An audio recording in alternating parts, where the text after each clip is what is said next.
Dobar dan i dobrodošli u Feniks podcast. Nalazimo se ispred zgrade Ruske dume u kojoj je izglasana rezolucija o podršci srpskim studentima većinom glasova. Dobro, da, naravno da se ne nalazimo ispred Ruske dume koja je samo paravan za diktaturu Vladimira Putina i nije nešto drugačije od Srpske skupštine. Nalazimo se ispred Evropskog parlamenta. Mislim da je to poslednje mesto ili jedno od poslednjih mesta na svetu gde demokratija takva kakva je, prljava, kompleksna, zeznuta i dalje funkcioniše na neki način i koliko je to moguće u ovom ludom svetu. U Evropskom parlamentu je izglasana rezolucija koja zapravo prvi put imenuje većinu problema sa kojima se ovo društvo suočava. Neki bi rekli prekasno, neki bi rekli konačno. Ajde da vidimo kako je do toga došlo. Razgovarat ćemo sa gospodinom Sandrom Gocijem, koji je poslanik evropskih demokrata na listi Obnovimo Evropu, Renew Europe. On je karijerni političar i ako pogledate njegovu biografiju, stavit ću link dole, vidjet ćete koliko je zapravo on prošao različitih tela u okviru institucije, te velike mašine koja se zove Evropska unija i koliko iskustva ima. On je Italijan, ali izabran je na francuskoj listi ovaj put, imao je više funkcija u dugom vremenskom periodu i jedan je od ljudi koji su se onako baš grčevito borili da se izglasa ova poslednja rezolucija o Srbiji koja, čini mi se, prvi put imenovala neke stvari pravim imenom. Dakle, za razliku od onoga Evropa je zabrinuta ili onih zagrljaja Ursule von der Leyen sa Aleksandrom Vučićem, sada smo prvi put dobili nekakvu istinu koja je potkrepljena dokazima u jednoj dosta ozbiljnoj rezoluciji za koju je glasala velika većina evroparlamentaraca. Tako da svi oni koji smatraju da je Evropa nekakav monolit ili da je to jedna adresa, mislim da nije loše da razumeju koliko je to kompleksan mehanizam i koliko je ta politička dinamika unutar same Evropske unije zeznuta, zato što je tu borba da se izglasa bilo šta normalno i tu imate konzervativne struje, liberalne struje, ljude koji ne žele da Srbija bude deo Evropske unije, ljude koji žele da Srbija bude demokratija i deo Evropske unije, oni koje vide kao možda rudarsku koloniju i tako dalje i tako dalje. Tako da se radujem razgovoru sa gospodinom Gocijem koji je na, što se mene tiče, pravoj strani istorije bio. Mr. Sandro Goci, welcome to Feniks podcast. Thank you. Let me start with a very straightforward yes or no question. If a politician had a YouTube video of him from a position of a member of parliament from Serbian Radical Party in 1995, that's days before Srebrenica, and he was saying that they should kill 100 Muslims for one Serb, would this person be able to have a political career anywhere in the European Union? No. Thank you. Then how do you explain the fact that Mr. Vučić, who is that guy from the YouTube video, had such support, stern support from a lot of EU politicians from 2012 onwards? Well, I mean, it was not the choice of the EU politician, it was the choice of the Serbian people. After all, Vučić, even if it got this very negative track record, he has been elected by the Serbs. Then it is clear that there are problems in Serbia on control of the media, free election, but we can talk about that later. But the fact that, I mean, Vučić won the elections, and in Europe we have to respect the choice, the democratic choice. So, I mean, I should ask you the question, why did the Serbian people elected Vučić? There were big problems with dissatisfaction with the democratic governments after the fall of Milosevic. And I think it's the similar thing to the Trump phenomenon and all the populist authoritarian regimes. And so that's the one of the main reasons they elected them in 2012. But that was the last fair election in Serbia. Every other election after that was marked by gross irregularities and stealing the votes, and basically since then no other elections was free and democratic. Well, unfortunately, Serbia is not alone in this. Populism, extremism are blossoming a little bit everywhere. I know another guy who won election with fairness and freedom, and then is restricting both fairness and freedom who is Viktor Orban. So, I mean, it is true that we cannot only finger out Serbia, because what has happened in Serbia has happened in Hungary before.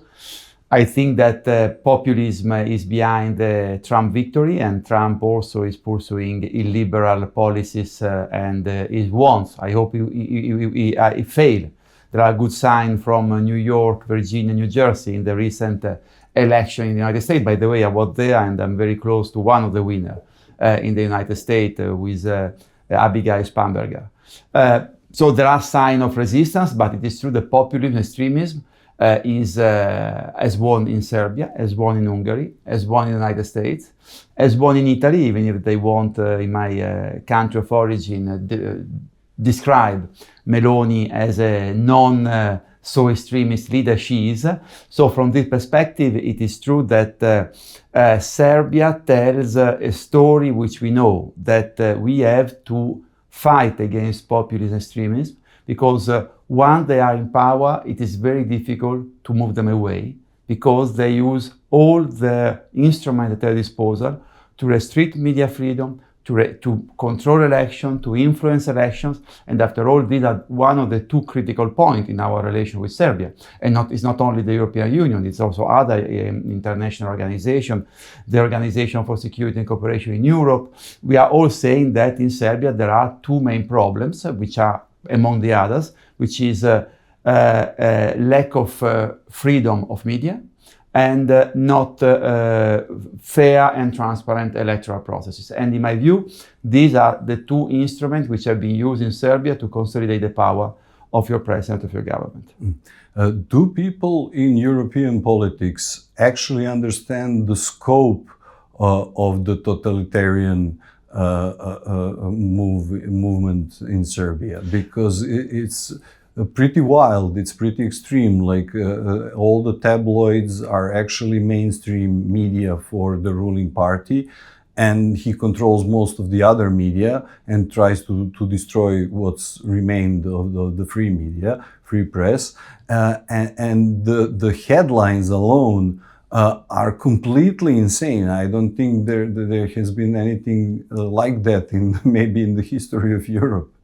Well, I mean, we know, and I have to say that finally, also under our pressure and following our initiatives as European Democrats Party, and through my parliamentary group, which is Renew Europe, since August, we have been pushing a lot on the European Commission, the European Parliament, to really open their eyes on what it is happening in Serbia. And I think that Marta Kos, the Commissioner for Enlargement responsible for Serbia, is now talking the truth. And she's very outspoken about what needs to be done in Serbia. Not because we want Serbia to do something, but because Serbia has decided to move along the European path. It is a choice of the Serbian people. I think it is the interest of Serbia to build up a future in Europe, but it is not my choice. It's the choice of Serbia. But now that Serbia has made a choice, it should comply with the fundamental freedom, fundamental principles, and fundamental criteria to be a part of the European family. And this is not happening. And this is why I'm think it is positive, the two resolutions that in the European Parliament we adopted recently. I want to say, following our initiative, we were really at the forefront as European Democrat of this. And also I think that finally in the report which has been published by the European Commission on all the candidates to enlargement, there are very clear words on media freedom, on the necessity to introduce new electoral rules, especially the registration of voters, to make it sure that it is transparent and fair, but also it is stigmatized the excessive use of force by the Serbian police. There have been abuses. The use of violent languages also from members of the majority in Serbia. The restriction in the freedom of expression. All these are very concerning issues. And we say this in the interest of the Serbian citizens. There isn't a plot against Serbia in Europe. Maybe the one who is building up a plot against Serbia is your president, because with his deeds, which do not follow its words, is pushing away, is pushing Serbia to drift away from its European path. He start to use now the right words, but we need to see deeds, and the deeds so far haven't arrived. Yeah, but after 13 years, why I'm asking you this, because a lot of people, a lot of intellectuals and a lot of young people have sort of given up until this resolution. So they've given up on Europe because they saw Europe as an entity, political entity, that supported Vučić for 13 years. And even after the students were beaten in the street and driven over with the cars and horrible incidents, threatened of rape, and so on and so on. And after 13 years of complete destruction of every possible institution in our country. So this is not even a proper country anymore. It's more like a private company of Vučić and his cronies.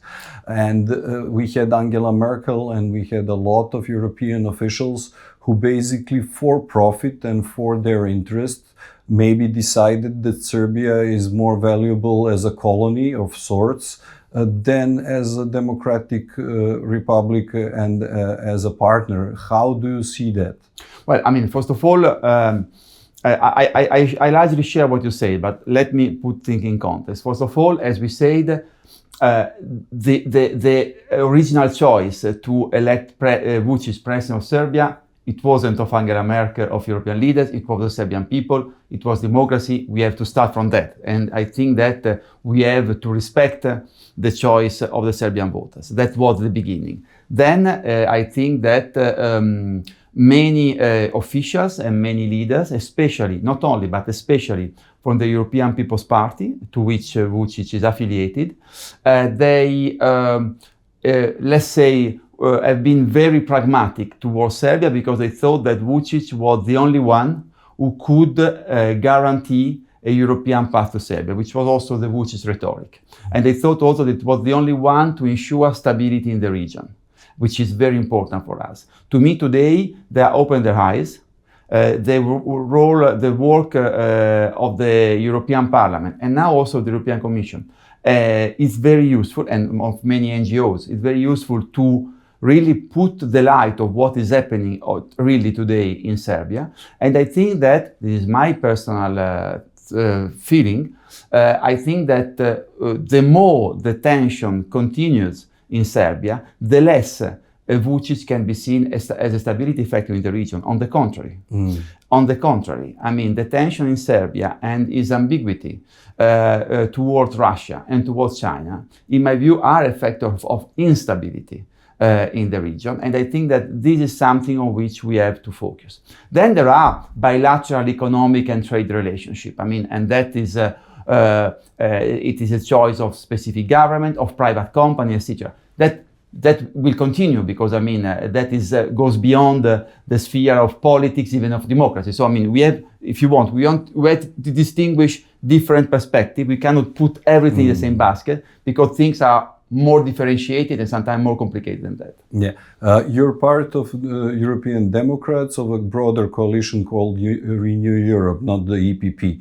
So you cannot speak for them, but maybe you have spoken to some of their members.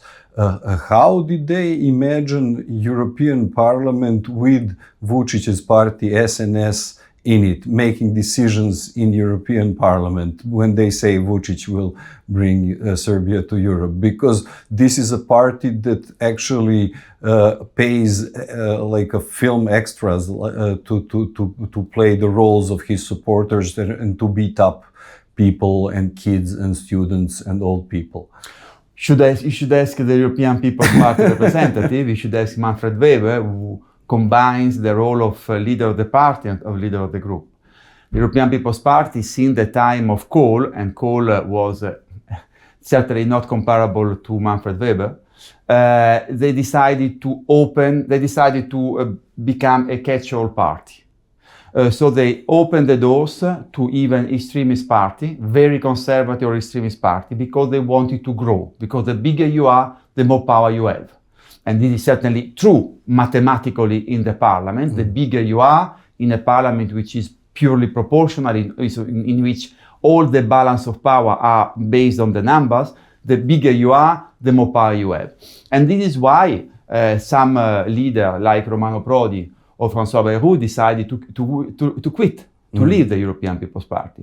When Helmut Kohl opened to Silvio Berlusconi, for example, who cannot be compared to Vučić, by the way, but I mean, there are many historical founders of the European People's Party who decided to leave this party and to found the European Democratic Party. And today I'm proud to be the Secretary General of this party. So this is, for us, it is clear that this drift toward the extremists of the European People's Party is not only a bad choice, but it was unacceptable for us, and this is why we decided to do something else.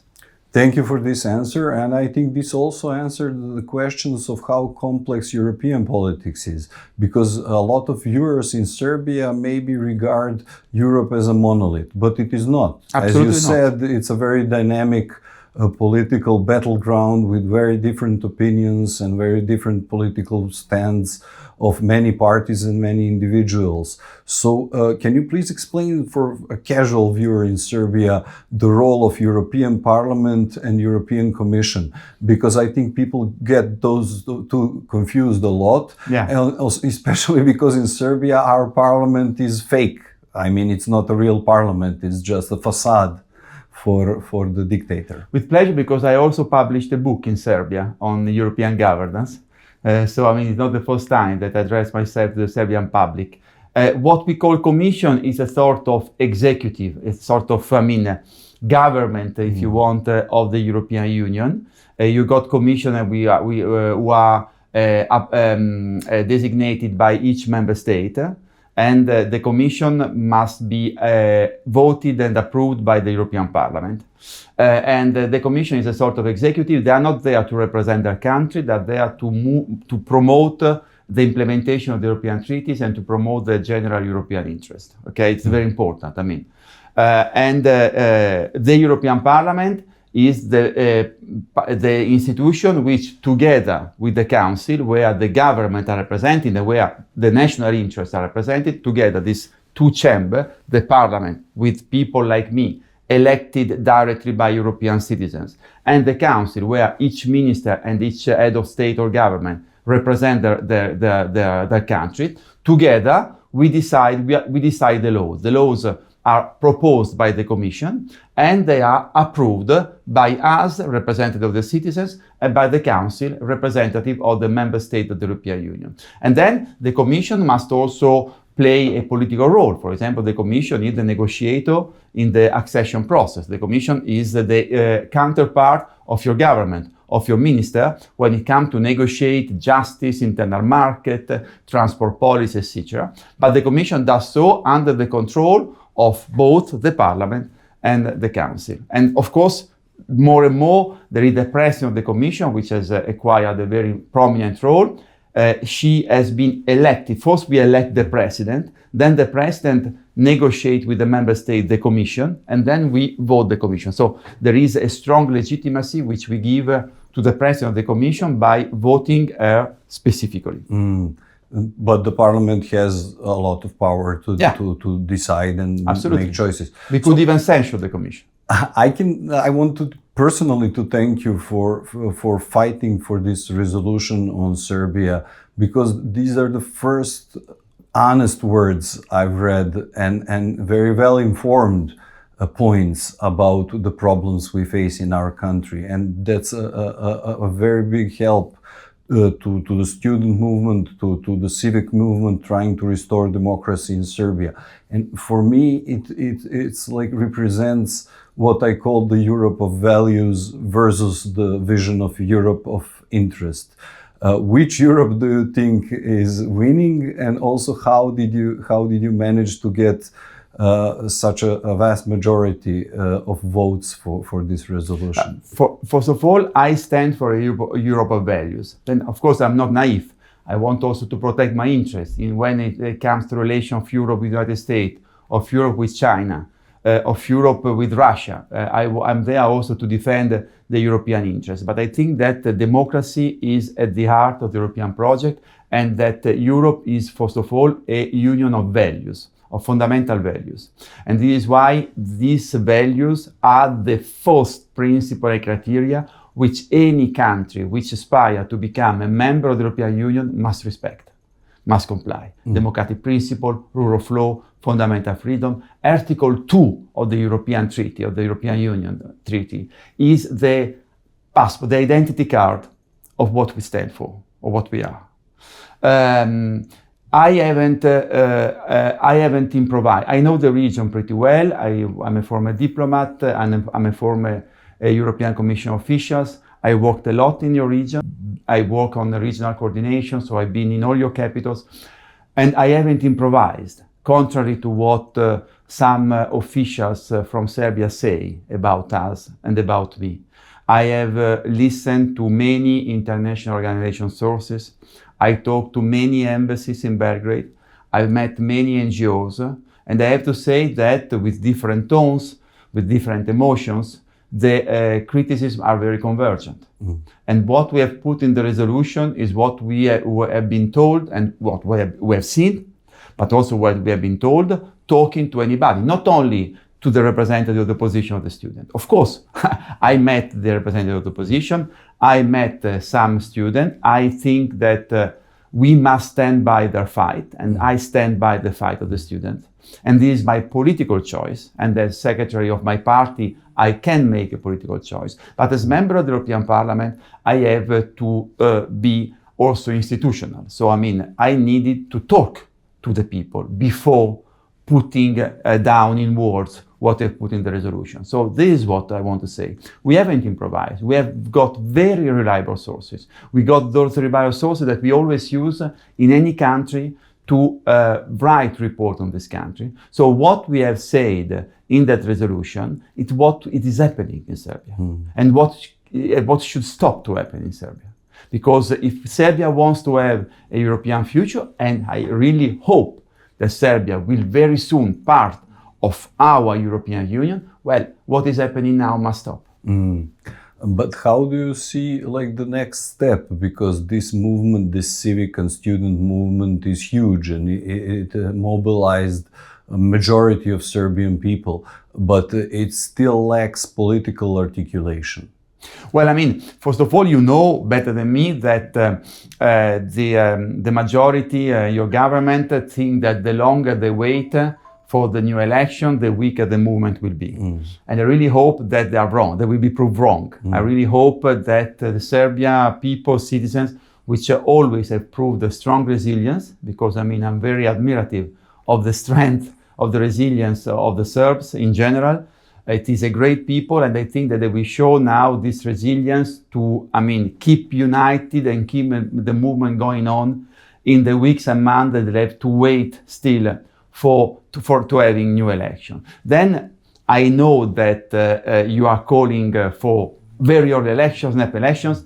From our perspective and from my perspective, at least we need to see some improvement on media pluralism and on the rules of the electoral law. Because my fear is that if you voted tomorrow with 90% of the media under the control of the majority, and with clearly flawed rules on election, I mean, you would start, it's like, playing, starting a box match with one arm under your back. So in our view, and this is why I think the European Commission is very right, and we insist on the resolution, at least to see some progress on voter registration, on media pluralism, because these are the basic conditions to try to have a really competitive elections. Otherwise, would be, I don't say David versus Goliath, but you would be in a very difficult position. Well, they would steal the election for sure, but the problem is,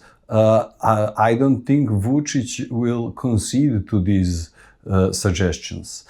I don't see any means with which we can actually have the independent regulatory body for media or control over election or stuff like that. That's the reason why people are pushing for snap elections, to at least try to win it and to organize and self-organize to monitor the elections and everything, and then try to defend that victory.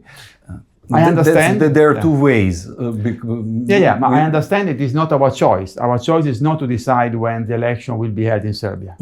Our duty as Serbia is a candidate to the European Union is to say, well, in candidate countries, certain rules must be respected. Media pluralism must be ensured. Fair registration of voters must happen.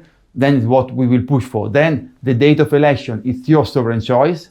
And the choice of the voters, it will be your choice. We will simply, take stock of what the Serbian voters will have decided. It is clear that the more we might get some improvement on media-wise and electoral rule-wise, the better.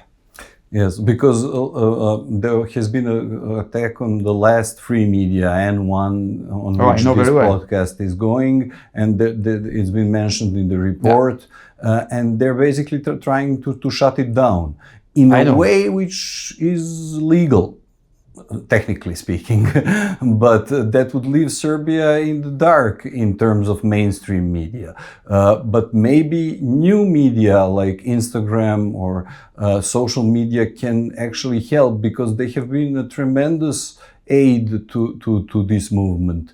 How do you see that whole media landscape that has been so far extremely unregulated, even in the European Union? On the other hand, it's been so powerful that we can maybe speak of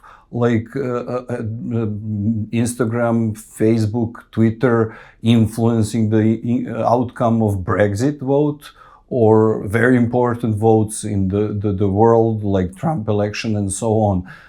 Do you see Europe developing a strategy of maybe regulating these media, or at least treating them as traditional media? Well, many questions in your question. First of all, starting from the end, yes, we have regulated, and I was one of the lawmakers. I'm the lawmaker of the new laws, European law on political advertising online, because we want more transparent. We want to know who say what and is paid by whom. For example, you got many influencers that they pretend to freely speaking on a personal basis. In fact, they got contract of €1 million to say that Sandro Goci is the best candidate to the European Parliament. If this happens, you as a voters, you must see a label on your post. You click in the transparency note, and you know that influencer Dusan is saying that Sandro Goci is a great runner of marathon, but because he's got a service contract with Sandro Goci and is paid €1 million.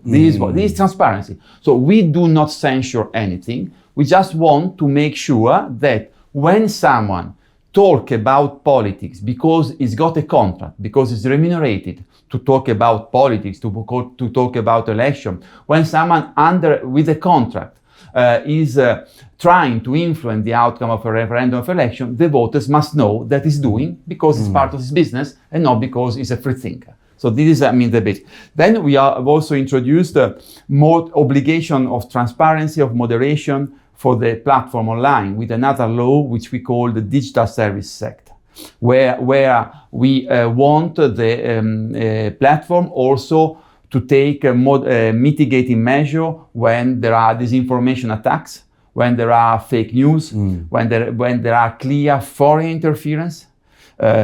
We have, for example, in my law, I have introduced a rule according to which in the last 3 months before an election, any candidate cannot do political advertising online with money coming from outside the European Union, from Moscow, for example, or from Venezuela, or from China, or from Iran, as it has happened often in the European election. So, we are starting to be less naive, and we're starting to be more demanding on transparency. That is fundamental. And it is clear that we will also do a lot. You are a professor at the university. We must do much more to educate our citizens to be on the social platform with more awareness. But that are really the issue. Then you say that about N1 and you talk about media. I know perfectly. I was the one who insisted to mention N1 problem in the resolution.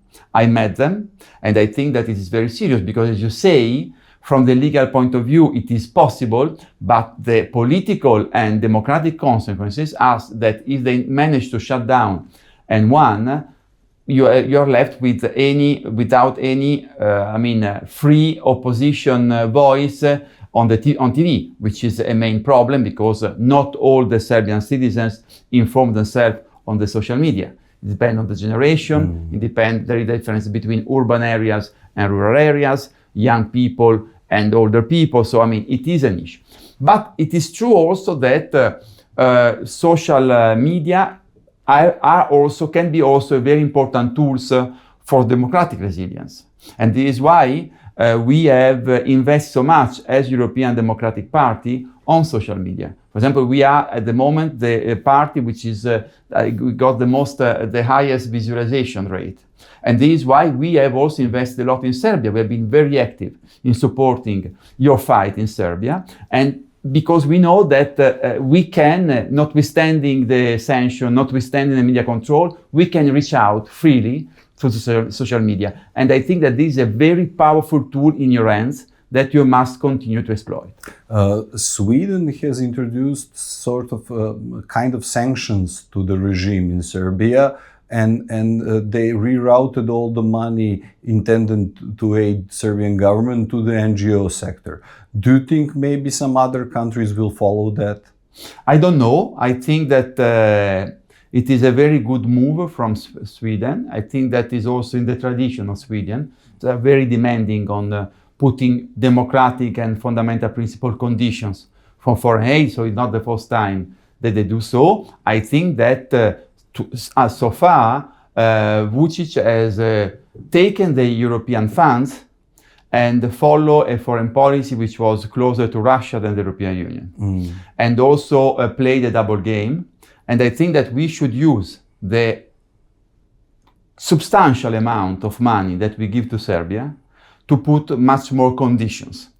And we should condition our financial and economic assistance to Serbia much more to the respect of fundamental principles, to the compliance or to those criteria which today are not at all complied. And we know, I already said what they are, especially electoral rules and media, but also other aspects of fundamental principles. But I mentioned the Swedish method because it's a good way of sort of sanctioning the inappropriate use of funds by the government, but not punishing the people. Yeah, this is what we call smart conditionality. I'm pushing for this also, to introduce this rule also within the European Union. As Renew, we have managed already to adopt a new law, we call it regulation, but new law, which link the budget and the European funds to the respect of rule of law and fundamental principle. And we have, for example, used these rules to freeze some part of the money which was supposed to go to Orban and to Hungary. We frozen that because there are violations of rule of law, because the violation of rule of law can have a very negative impact on the European budget, and therefore we managed to freeze. So what you said, no money to a government which violate the rules, but money to NGO, to local authorities, to Freetown, is exactly what we stand for as Renew, and this is what we have adopted already for the relations between the European budget and the member state, and I think that we should go toward this direction also in the case of Serbia. Thank you. I have two more questions which are more global. One is about the language of politics, because a lot of populists have been using like the common language, not the diplomatic language in which we have to read the subtext, as we say in film and theater, but try to like use conversational language to get more accessible to voters. Is that possible within the framework of this system without going over the edge to populism. We have seen the election of Zorana Mamdanija in New York. I'm personally very happy because it's kind of a different choice, maybe a show of the different way can be achieved. We'll see the results, of course, but you understand the question. I understand the question. I agree with you. I think that we have to use a very direct, outspoken language because we must be understood without subtitle, as you say, by citizens. And sometimes in the past we started to say, oh, it's very complicated. When someone asks you a question and you start by saying, oh, it's very complicated, you have already lost the people listening to you. So this is what we are trying to do as European Democrats. If you look at our communication on the social media, it's very direct. It's very straightforward. Some colleagues here or some ambassadors say, well, you are too strong. Yes, but they say, I'm not talking to you, the ambassador. I'm not talking to you, dear colleagues, the European Parliament. I'm talking to people who need to understand and who need to have a clear message. And this is also the lesson of Mamdanija. Mamdanija is a very good case of someone which through direct language, through outspoken languages, through a certain, an effective use of social media, has managed to mobilize youth, has given envy to come back to vote to youth, has given back hope to a youth in New York which had given up. And I think that this is a very good lesson for all the Democrats around the world.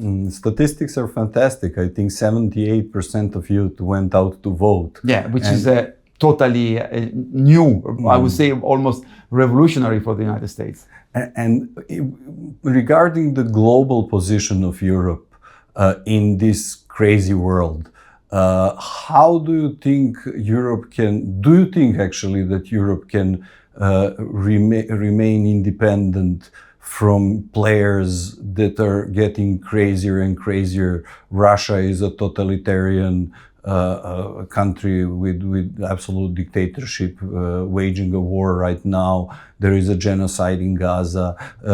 China is a closed totalitarian society. America is, I don't even have the words to describe what Trump is trying to make of America. Can these traditional old alliances survive? Or maybe do you think Europe should be self-sufficient? We have entered a new era of empires, a new era of predators. And we have to rethink the way the European Union exists and acts. Because it is clear that the only logics which is followed by Trump, by Xi Jinping, by Putin, is the logic of power, balance of power, relation of power. And this is why the European Union, which is the most successful form of democratic multilateralism and of democratic coexistence among different peoples, minorities, and the countries, must is facing three challenges. The challenges of efficiency. We must become much more efficient, in our decision making. We must fasten up the way we decide. We are too slow to decide compared to dictatorship like China and Russia, and a strong president like Trump. So fasten up our decision making process, get rid of the veto. We need to face the challenge of power. We need to build up a truly European military power and a much stronger European capacity of investment to face the artificial intelligence and the new technological challenges. And then we face the issue of democracy. I think that we have to strengthen our democracy. We have to strengthen the power of the European Parliament. We have to build up a truly European transnational political space, not only 27 national political space, but a truly European political space, a true European democracy. And we can do this. We must do this already today. We must do this even more because we want to unify the continent. We must do this even more because one the Serbs, the sooner, I hope, than later, will be part of the European Union. You want to be part of a union which is more efficient, more powerful, and more democratic. And if we do so, we can defend our values and our interests in this new imperialistic world. Thank you, Mr. Goci. I completely agree. And I think that Europe has a lot to give to this world. Absolutely. Thank you very much. Thank you.